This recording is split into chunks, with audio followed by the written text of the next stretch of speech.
Hi, this is Chuck from Dig Garden Shop, and today we're just going to be planting daffodils.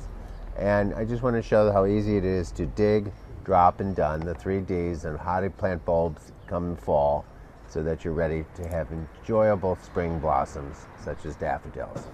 So what we're going to do is find an area in the garden that we think will look great with daffodils come fall. So I found this area here that's always around spring. There's nothing to grow in here. So I just remember that, sometimes it's good to make a mental note of what your garden does in the fall so that you see your blank areas. So I'm going to dig down here.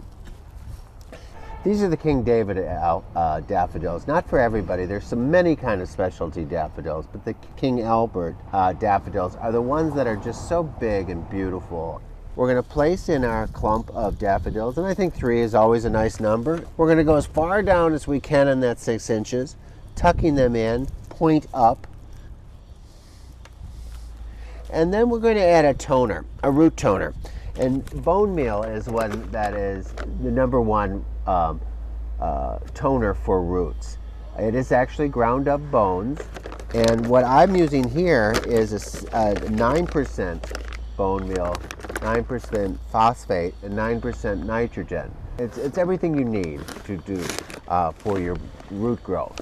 This also is a deterrent for molds and anything that might be in your soil that won't like the texture of these minerals. It just goes down, sprinkle in. It's a natural, so you don't have to worry about using too much. Again, cover up.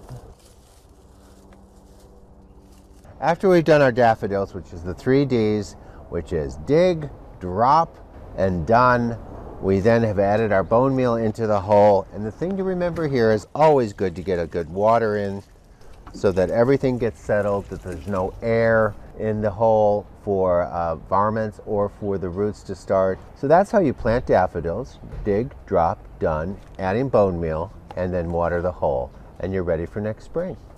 Thanks.